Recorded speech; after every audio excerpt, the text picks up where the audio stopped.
അഭിനയമൊക്കെ കഴിഞ്ഞെങ്കിൽ പോയി കിടക്കാൻ നോക്ക്. നേരെ ഒരുപാടായി. അത് കേട്ടതും അമ്മാളും മുഖം ഉയർത്തി. ഞാൻ ഇത്രയും ആത്മാർത്ഥമായിട്ട് പറയുന്നതൊക്കെ അഭിനയമായിട്ടാണോ ഏട്ടന് തോന്നിയത്? ആണോ ആണോന്ന് അമ്മാളു അഭിനയിച്ചതാണോ ഏട്ടൻ്റെ മുമ്പിൽ ചോദിച്ചുകൊണ്ട് അവൾ അവനെ പിടിച്ച് കുലുക്കി. പോയി കിടന്നുറങ്ങാൻ നോക്ക്. ചുമ്മാ ഓരോ വേണ്ടാത്ത വർത്താനം പറഞ്ഞുകൊണ്ട് നിൽക്കാതെ. ഏട്ടനിപ്പോൾ അങ്ങനെ തോന്നാൻ കാരണം എന്താണെന്നറിയോ? എന്നോടൊരല്പം പോലും സ്നേഹം നിങ്ങളുടെ ഉള്ളിൻ്റെ ഉള്ളിലില്ല. ഞാൻ എന്ത് ചെയ്താലും അതെൻ്റെ അഭിനയമാണെന്ന് ഓർക്കുന്നത്. ആയിക്കോട്ടെ, അങ്ങനെ തന്നെ ആയിക്കോട്ടെ. വിഷ്ണുവേൻ്റെ വിശ്വാസം അതാണെങ്കിൽ അങ്ങനെ തന്നെ തുടരട്ടെ പറഞ്ഞുകൊണ്ട് അവൾ അവൻ്റെ അടുത്ത് നിന്നും അകന്നു മാറി. അമ്മാള് വെറും പൊട്ടിപ്പെണ്ണ, വിവരമില്ലാത്തവൾ, നാണമില്ലാത്തവൾ, അന്തസ്സ് പോലും ഇല്ല. ഉണ്ടായിരുന്നെങ്കിൽ ഇങ്ങനെ ഈ മുറിയിൽ സ്വന്തം ഭർത്താവ് ഇത്രയും അപമാനിച്ചിട്ട് പോലും കഴിയേണ്ടി വരില്ലായിരുന്നു. വിഷ്ണുവിനെ നോക്കി ചെറുതായൊന്നും മന്ദഹസിച്ചുകൊണ്ട് അവൾ ബെഡിലേക്ക് പോയിരുന്നു. അഴിഞ്ഞു കിടന്ന മുടി മുഴുവനും എടുത്ത് ഉച്ചിയിൽ കെട്ടിവെച്ചു. എന്നിട്ട് ചുവരിനോട് ചേർന്ന് കയറിക്കിടന്നു. പിന്നീട് ആ പാവം ഒരക്ഷരം പോലും ഉരിയാടിയില്ല. തൊട്ടരികിലായി വന്ന് വിഷ്ണുവും കയറിക്കിടന്നു. ഇടയ്ക്കൊക്കെ അവൻ മുഖം തിരിച്ച് നോക്കുന്നുണ്ട്. മോളെ അമ്മാളു, ഇന്ന് നിങ്ങൾ രണ്ടാളും കൂടി ഷീലാമ്മയുടെ വീട് വരെ പോകണം കേട്ടോ. വിരുന്ന് വെക്കാൻ വേണ്ടി ഇന്നലെ രാത്രിയിൽ അവർ അച്ഛനെ വിളിച്ചു. പിന്നെ വിഷ്ണുവിനോടും പറഞ്ഞത്രേ. അടുത്ത ദിവസം കാലത്തെ അടുക്കളയിൽ ചെന്നപ്പോൾ പ്രഭയപ്പയാണ് അമ്മാളുവിനോട് ഈ കാര്യങ്ങളൊക്കെ പറയുന്നത്. പോകാം, നമുക്ക് എല്ലാവർക്കും കൂടി പോയാലോ അപ്പേ? നിങ്ങളെയല്ലേ മക്കളെ വിളിച്ചത്? രണ്ടാളും കൂടി ചെല്ല്. പിന്നീട് ഒരിക്കൽ എല്ലാവർക്കും കൂടി ട്രിപ്പായിട്ട് പോവാം. കുട്ടികളെ ആരെങ്കിലും ഒന്ന് കൊണ്ടുപോയാലോ? വിഷ്ണുവിനോട് ചോദിച്ചു നോക്ക്. എന്നിട്ട് എന്താണെന്ന് വെച്ചാൽ അതുപോലെ ചെയ്യുമോളെ. അവൾ വെറുതെ ഒന്ന് മൂളി. കാരണം വിഷ്ണു സമ്മതിക്കുകയില്ലെന്നും അതുകൊണ്ട് തന്നെ ഈ കാര്യം വെറുതെ ചോദിക്കേണ്ടതില്ലെന്നും അമ്മാളു തീരുമാനിച്ചിരുന്നു. മോളെ അമ്മാളു, പോയി റെഡി ആയിക്കോ വേഗം. എന്നിട്ട് താമസിക്കാതെ ഇറങ്ങാൻ നോക്ക്. കുറച്ചു ദൂരം യാത്രയുള്ളതല്ലേ. അടുക്കളയിൽ ഓരോന്ന് ചെയ്തുകൊണ്ടിരുന്ന അമ്മാളുവിനെ മീരയാണ് മുകളിലേക്ക് പറഞ്ഞയച്ചത്. വിഷ്ണു ആരെയോ ഫോണിൽ വിളിക്കുന്നത് കേട്ടുകൊണ്ട് അവൾ റൂമിലേക്ക് ചെന്നു. അവനെയൊന്ന് നോക്കാൻ പോലും അവൾ കൂട്ടാക്കിയില്ല. ഒരു ചുരിദാറും എടുത്തുകൊണ്ട് അവൾ ഡ്രസ്സിംഗ് റൂമിൻ്റെ വാതിലടച്ചു. 10 മിനിറ്റിനുള്ളിൽ ഒരുങ്ങിയിറങ്ങുകയും ചെയ്തു. കുട്ടിപ്പട്ടാളങ്ങളെല്ലാവരും കൂടി സിദ്ധുവേട്ടൻ്റെ ഒപ്പം അമ്പലത്തിലേക്ക് പുറപ്പെടാൻ തയ്യാറായി നിൽപ്പുണ്ടായിരുന്നു. അമ്മാളുവിനെ കണ്ടതും ഋഷിക്കുട്ടൻ ഓടി വന്ന് കെട്ടിപ്പിടിച്ച് അവൾക്കൊരു ഉമ്മ കൊടുത്തു. തിരികെ അവളും. പല പ്ലാനുകളുണ്ടായിരുന്നു, എല്ലാം പാളിപ്പോയല്ലോ മാളൂട്ടാ. അമ്മാളു എറണാകുളത്തേക്ക് പോവുകയാണെന്നറിഞ്ഞതും ആരു വിഷമത്തോടെ പറഞ്ഞു. സാരമില്ലടാ, നമുക്ക് നെക്സ്റ്റ് വീക്ക് നോക്കാം. ഇനി അതല്ലേ പറ്റുള്ളൂ. അന്നും ഇതുപോലെ എന്തെങ്കിലും പ്രോഗ്രാം ഉണ്ടെങ്കിലോ? മിച്ചു ഒന്ന് പിറുപിറുത്തു. ഇവിടെ എന്താ ഒരു രഹസ്യം പറച്ചിൽ? കുറച്ചു നേരം ആയല്ലോ തുടങ്ങിയിട്ട്. സിദ്ധുവിൻ്റെ ചോദ്യം കേട്ടുകൊണ്ടാണ് വിഷ്ണു ഇറങ്ങി വന്നത്. മാളു ചേച്ചി ഇതുവരെയായിട്ടും ബീച്ച് കണ്ടിട്ടില്ല. ഇന്ന് എല്ലാവർക്കും കൂടി കറങ്ങാൻ പോകാമെന്ന് പറഞ്ഞായിരുന്നു വെച്ചാ. പക്ഷെ ചെറിയച്ഛനും ചേച്ചിയും കൂടി ഇപ്പോൾ ഷീലാമ്മയുടെ വീട്ടിൽ പോകുവാണെന്നേ, ഋഷിക്കുട്ടൻ വിഷമത്തോടെ പറഞ്ഞു. സാരമില്ല, നമുക്ക് നെക്സ്റ്റ് വീക്ക് ബീച്ചിൽ പോകാം കേട്ടോ മാളു, സിദ്ധുവേട്ടൻ പറഞ്ഞതും അമ്മാളു തലകുലുക്കി. അന്നും ഇതുപോലെ ഇവർക്ക് എവിടെയെങ്കിലും പോകണമെങ്കിൽ എന്ത് ചെയ്യുവച്ചാ? മിച്ചു ചോദിച്ചു. അതൊക്കെ ഒഴിവാക്കിയിട്ട് നമുക്ക് പോകാം, പോരെ? അത് മതി. അച്ഛൻ വാക്ക് പറഞ്ഞാൽ അത് വാക്കാം. അപ്പോൾ ശരി മാളൂട്ടാ, അടുത്ത ദിവസം നമുക്ക് പോകാം കേട്ടോ പറഞ്ഞുകൊണ്ട് കുട്ടികൾ മൂവരും അമ്പലത്തിലേക്ക് പുറപ്പെട്ടു. ബ്രേക്ക്ഫാസ്റ്റ് കഴിച്ച ശേഷം വൈകാതെ തന്നെ വിഷ്ണുവും അമ്മാളും യാത്ര പറഞ്ഞിറങ്ങുകയും ചെയ്തു. യാത്രയിലുടനീളം ഇരുവരും മൗനമായിരുന്നു. തലേ ദിവസം വിഷ്ണു പറഞ്ഞ ഓരോ വാചകങ്ങളും ഓർക്കുമ്പോൾ അമ്മാളുവിനെ നെഞ്ചു നീറിപ്പിടഞ്ഞു. ഏട്ടൻ്റെ ഉള്ളിൽ തന്നോടുള്ള മനോഭാവം ഇതാണല്ലോ എന്ന് ഓർക്കും തോറും അവളുടെ മിഴികൾ ഈറനണിഞ്ഞു. അമ്മാളു, കുറച്ചു നേരം പിന്നിട്ടതും വിഷ്ണു അവളെ വിളിച്ചു. പെട്ടെന്ന് അവൾ മുഖം തിരിച്ച് അവനെ നോക്കി. നീ ഇതുവരെ ബീച്ച് കണ്ടിട്ടില്ല എന്നുള്ളത് എന്നോടെന്താ പറയാഞ്ഞത്? ഡ്രൈവിങ്ങിൽ തന്നെ ശ്രദ്ധ കേന്ദ്രീകരിച്ചുകൊണ്ട് വിഷ്ണു അവളെ ഒന്ന് പാളി നോക്കി ചോദിച്ചു. എനിക്ക് ഒരുപാട് ഇഷ്ടങ്ങളും അനിഷ്ടങ്ങളും ഒക്കെ കാണും. അതൊക്കെ പറയാനും മാത്രം അടുപ്പമുള്ളവരാണോ നമ്മൾ? അല്ലേ? ആണെന്ന് എപ്പോഴെങ്കിലും വിഷ്ണുവിന് തോന്നിയിട്ടുണ്ടോ? നീ പറഞ്ഞാലല്ലേ എനിക്കറിയാൻ പറ്റുള്ളൂ. എനിക്കും ഇങ്ങനെ പറയാനൊന്നും അറിയത്തില്ല. അഭിനയിക്കാനാണെങ്കിൽ നല്ലോണം അറിയാം. തലേ രാത്രിയിൽ താൻ പറഞ്ഞത് പ്രകാരമാണ് അമ്മാളുവിൻ്റെ മറുപടി എന്ന വിഷ്ണുവിന് മനസ്സിലായി. നിങ്ങളുടെ അപമാനവും പേറി ജീവിക്കാനാണ് എൻ്റെ വിധി. അതങ്ങനെ തന്നെ തുടരട്ടെ. പെട്ടെന്ന് തന്നെ വിഷ്ണു വണ്ടി ഒതുക്കി നിർത്തി. അമ്മാളു, നീ ഇങ്ങനെയൊക്കെ എന്നോട് സംസാരിക്കാനുള്ള കാരണം എന്താണെന്ന് അറിയാമോ? അവളുടെ മുഖത്തേക്ക് നോക്കിക്കൊണ്ട് വിഷ്ണു ചോദിച്ചു. എന്താണെന്ന് അറിയുവാൻ വേണ്ടി അവൾ അവനെ ഒന്ന് നോക്കി. നിന്റെ ഈ കടിച്ചാൽ പൊട്ടാത്ത പ്രായം, ഓടിക്കളിച്ച് നടക്കേണ്ട പ്രായത്തിൽ അപ്പനും അമ്മയും പിടിച്ച് മകളെ കെട്ടിച്ചു വിട്ടതിൻ്റെ ദോഷമാണ് ഈ കാണുന്നതൊക്കെ. നീ ഇപ്പോഴും സ്വപ്ന ലോകത്ത് തന്നെയാണ്. അതാണ് ഇതുപോലെ ഒരു ഡയലോഗ് അടിക്കുന്നത്. ഇമ്മാതിരി കൂതറ വാചകം അടിച്ച് നടക്കാതെ ദയവ് ചെയ്ത് 4 അക്ഷരം വായിച്ചു പഠിച്ച് എന്തെങ്കിലും ജോലി മേടിച്ച് സ്വന്തം കാലിൽ ജീവിക്കാൻ നോക്ക്. അങ്ങനെയായ നിനക്ക് തന്നെയാണ് എൻ്റെ ഗുണവും കിട്ടുന്നത്. തന്നെ നോക്കി ഗൗരവത്തിൽ പറയുന്നവനെ അമ്മാള് തുറച്ചു നോക്കി. ഇതൊക്കെ എനിക്ക് മനസ്സിലാകും ഏട്ടാ. പഠിക്കണം, ജോലി മേടിക്കണം, ഇതൊക്കെ തന്നെയായിരുന്നു എൻ്റെയും ആഗ്രഹം. ഏട്ടൻ പറഞ്ഞ ഒരു കാര്യം സത്യമാണ്. കളിച്ചു നടക്കേണ്ട പ്രായത്തിൽ എൻ്റെ മാതാപിതാക്കൾ ചെയ്ത അവിവേകത്തിൻ്റെ പരിണത ഫലമായിട്ടാണ് ഞാൻ ഇന്നിവിടെ ഏട്ടൻ്റെ ഒപ്പം പോലും ഇരിക്കുന്നത്. പിന്നെ അതിനേക്കാളൊക്കെ ഉപരിയായിട്ടുള്ള മറ്റൊരു കാര്യം കൂടിയുണ്ട് കേട്ടോ. പരസ്പരം ഇഷ്ടം. രണ്ടാളും തമ്മിൽ അങ്ങനെ ഒരു ഇഷ്ടമില്ലെങ്കിൽ പിന്നെ ഒന്നും പറഞ്ഞിട്ട് യാതൊരു കാര്യവുമില്ലെന്നേ. ആ, ഇനിയിപ്പോൾ ഇതൊന്നും പറഞ്ഞ് ഏട്ടനെ ബുദ്ധിമുട്ടിക്കുന്നില്ല കേട്ടോ. എന്നെ സ്നേഹിക്കണമെന്നോ അംഗീകരിക്കണമെന്നോ ഒന്നും ഞാൻ പറയുന്നില്ല. വാക്കുകൾ കൊണ്ടോ പ്രവൃത്തി കൊണ്ടോ നോവിച്ചിട്ടുണ്ടെങ്കിൽ മാപ്പ്. പതറാതെ ഇടറാതെ തന്നെ നോക്കി ഒരു പുഞ്ചിരിയോടുകൂടി പറയുന്നവളെ വിഷ്ണു അല്പനിമിഷം നോക്കി നിന്നു. പോകാം, അമ്മാള് ചോദിച്ചതും അവൻ മെല്ലെ തല കുലുക്കി. എന്നിട്ട് വണ്ടി മുന്നോട്ടെടുത്തു. പിന്നീടുള്ള യാത്രയിലുടനീളം അമ്മാള് പുറത്തേക്ക് കണ്ണും നട്ടിരുന്നു. വിഷ്ണു ഇടയ്ക്കെല്ലാം നോക്കാൻ ശ്രമിക്കുന്നുണ്ടെങ്കിലും അമ്മാളും അതൊന്നും അറിയുന്നു പോലുമില്ലായിരുന്നു. ഇടയ്ക്കൊരു തവണ ശ്രീരാമയാണെങ്കിൽ വിഷ്ണുവിനെ ഫോൺ വിളിച്ചു. അരമണിക്കൂറിനുള്ളിൽ എത്തുമെന്ന് അവൻ അവരെ അറിയിച്ചു. ഒരു ബേക്കറിയിൽ വണ്ടി നിർത്തിയ ശേഷം വിഷ്ണു ഇറങ്ങിച്ചെന്ന് കുറേ സ്വീറ്റ്സ് ഒക്കെ മേടിച്ചു. അമ്മ പറഞ്ഞതിന് പ്രകാരമായിരുന്നു. ഒപ്പം ഒരു ഡയറി മിൽക്ക് കൂടി വാങ്ങി. തിരികെ എത്തിയ ശേഷം അവനതെടുത്ത് അവളുടെ നേർക്ക് നീട്ടി. എനിക്കതൊന്നും ഇത്ര ഇഷ്ടമല്ലെന്നേ, അങ്ങനെ കഴിക്കാറുമില്ല.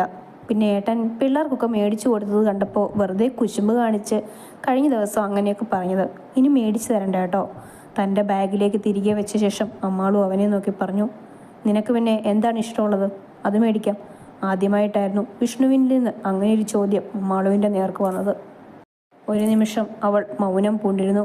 ഏത് ചോക്ലേറ്റ് ആണെന്ന് വിഷ്ണു വീണ്ടും ചോദിച്ചു. എനിക്കങ്ങനെ പ്രത്യേകിച്ച് ഇഷ്ടങ്ങളൊന്നും തന്നെയില്ല. എൻ്റെ വീട്ടിലുണ്ടാകുന്നത് എന്തും ഞാൻ കഴിക്കുമെന്നല്ലാതെ അതിൽ വേറൊരു പ്രത്യേകതയില്ല. അവൾ പറഞ്ഞതും പിന്നീട് വിഷ്ണു ഒന്നും ചോദിക്കാനും മുതിർന്നില്ല. ഒരു വലിയ ഇരുനില മാളികയുടെ മുന്നിൽ വന്ന് വിഷ്ണുവിൻ്റെ കാർ നിന്നു. ഇതാ ഷീലാമ്മയുടെ വീട്. അവൻ പറഞ്ഞതും അമ്മാളു തല കുലുക്കി. ആഡംബരം വിളിച്ചോതുന്ന ഒരു സൗധമായിരുന്നു അത്. അല്പമെന്നല്ല, നന്നായി മടിച്ചാണ് അവൾ വണ്ടിയിൽ നിന്നും ഇറങ്ങിയത്. ഷീലാമ്മ ഒപ്പം ജാനകിയപ്പച്ചിയും രണ്ടാളും കൂടി ഉമ്മറത്തേക്ക് വന്നതും അമ്മാളുവിനെ വിറച്ചു. ഇനി എന്തൊക്കെ കുത്തുവാക്കുകൾ കേൾക്കണം. ഈ കൊച്ചിനോട് ഞാൻ പലതവണ പറഞ്ഞതാ ഇങ്ങനെ മുഖം കുനിച്ച് നടക്കരുതെന്ന്. ഇതെന്താ അനുസരിക്കാത്തത്?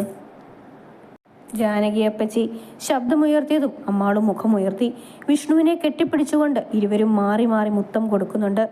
ജാനകിയപ്പച്ചി എപ്പോൾ വന്നു? ഇവിടെ ഉണ്ടെന്നുള്ളത് അറിഞ്ഞില്ലല്ലോ. കുറച്ചു മുന്നേ എത്തിയത്. ഷീല പറഞ്ഞിരുന്നു ഇന്നിവിടെ നിങ്ങൾക്ക് രണ്ടാർക്കും വിരുന്ന് കൊടുക്കുന്ന കാര്യം.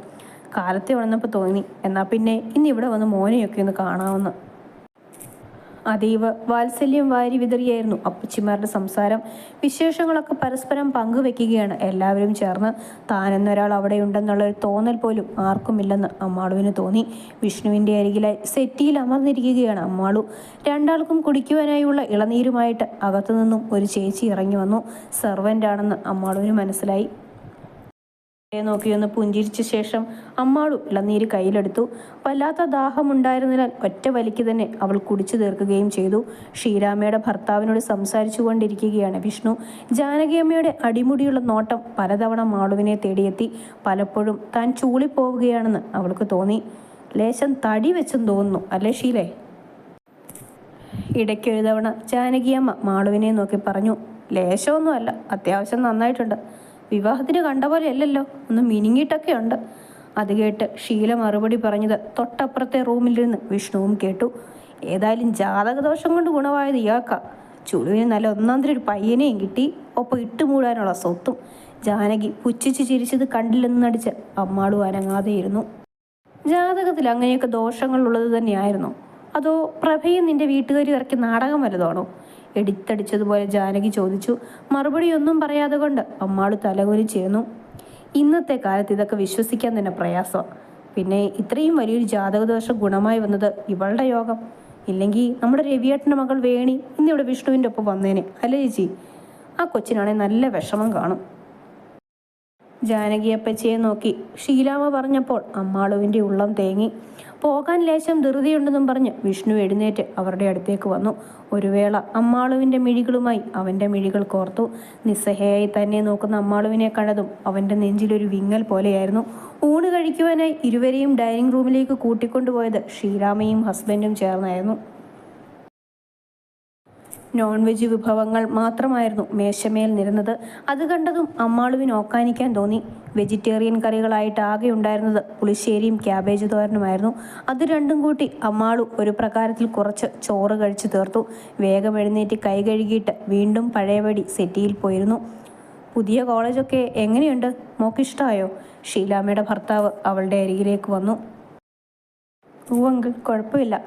ഇനി 1 വർഷം കൂടി ഉണ്ടോ ക്ലാസ് തീരുവാൻ? അതെ, എക്സാമൊക്കെ കഴിയുമ്പോഴേക്കും 1 വർഷം എന്തായാലും എടുക്കും. മോളുടെ വീട്ടിലൊക്കെ പോയി കാണുമല്ലോ അല്ലേ? എല്ലാവരും സുഖമായിരിക്കുന്നോ? അവൾ പുഞ്ചിരിച്ചു. ഈ വീട്ടിലെ കുറച്ചെങ്കിലും മനുഷ്യപ്പറ്റുള്ളത് ഷീലാമ്മയുടെ ഭർത്താവിനാണെന്ന് അമ്മാളു ഓർത്തു. അയാളോട് സംസാരിച്ചപ്പോഴായിരുന്നു അമ്മാളുവിന് കുറച്ചെങ്കിലും ആശ്വാസം തോന്നിയത്. അപ്പച്ചിമാരുടെ കഥകൾ തീരുന്നേയില്ല. വിഷ്ണുവിനോട് പിന്നെയും പിന്നെയും പഴങ്കഥകളുടെ കെട്ട് തുറക്കുകയാണ് അവർ. അമ്മാളു എഴുന്നേറ്റ് പോയതിനു ശേഷം 10-20 മിനിറ്റ് കൂടി എടുത്തു വിഷ്ണു എഴുന്നേറ്റ് വരുവാൻ. എല്ലാവരും കൂടി സ്വീകരണ മുറിയിലേക്ക് വന്നപ്പോഴായിരുന്നു വിഷ്ണുവിൻ്റെ ഫോൺ റിങ് ചെയ്തത്. പോക്കറ്റിൽ നിന്നും അതെടുത്ത് നോക്കിയതും രവിയങ്കിളായിരുന്നു. ഹലോ രവിയങ്കിൾ, ഞാനിവിടെ ഷീലാമ്മയുടെ വീട്ടിലാണ്, എറണാകുളത്ത്. അതെ അതെ, ഷീലാമ്മ ഇന്ന് ഞങ്ങൾക്ക് വിരുന്ന് വെച്ചതായിരുന്നു. ഇറങ്ങാൻ തുടങ്ങുക. അങ്കിൾ വെറുതെ വിളിച്ചതാണോ? അതെയോ? എന്നാൽ പിന്നെ അങ്കിൾ വെറുതെ അവിടെ വരെ ഡ്രൈവ് ചെയ്ത് വരണ്ട, ഞങ്ങൾ അതുവഴി വരാം. വേണിയെ കൂട്ടിക്കൊണ്ട് പോയിക്കോളാം. ശരി, ഓക്കെ. അതൊന്നും കുഴപ്പമില്ലെന്നേ. താമസിയാതെ ഞാൻ ഇവിടെ നിന്ന് ഇറങ്ങും, അവിടേക്ക് എത്തിക്കോളാം. ആ ലൊക്കേഷൻ ഒന്ന് സെൻഡ് ചെയ്താൽ മതി. പുതിയ വീട്ടിൽ ഞങ്ങൾ വന്നിട്ടില്ലല്ലോ. കുറച്ച് സമയം രവിയോട് സംസാരിച്ച ശേഷം വിഷ്ണു ഫോൺ കട്ട് ചെയ്തു. ആരാടാ മോനെ? നമ്മുടെ കളരിക്കലെ രവിശങ്കറാണോ അത്? ജാനകിയമ്മ ചോദിച്ചതും വിഷ്ണു തലയാട്ടിക്കൊണ്ട് ഫോൺ പോക്കറ്റിലേക്ക് ഇട്ടു. വേണിയുടെ പഠിത്തമൊക്കെ കഴിഞ്ഞെന്ന്. അവൾ പ്രാക്ടീസ് ചെയ്യാനായി കയറുന്നത് നമ്മുടെ മെട്രോ ഹോസ്പിറ്റലിലാണ്. ഞാൻ കാലത്തെ കോളേജിലേക്ക് പോകുന്നത് മെട്രോയുടെ മുന്നിലൂടെയാണല്ലോ. കഴിഞ്ഞ ദിവസം അങ്കിളും ഫാമിലിയും നമ്മുടെ വീട്ടിലെത്തിയിരുന്നു. വിവാഹത്തിൻ്റെ സമയത്ത് അവർ ന്യൂസിലൻഡിലായിരുന്നല്ലോ. നാട്ടിലെത്തിയ ശേഷം വന്നതായിരുന്നു. അപ്പോഴാണ് അറിയുന്നത് എനിക്ക് പുതിയ കോളേജിലേക്ക് ജോലി കിട്ടിയവരൊക്കെ. വേണി അവിടെ ഒരു ഹോസ്റ്റൽ PG ആയിട്ട് നിൽക്കാനായിരുന്നു.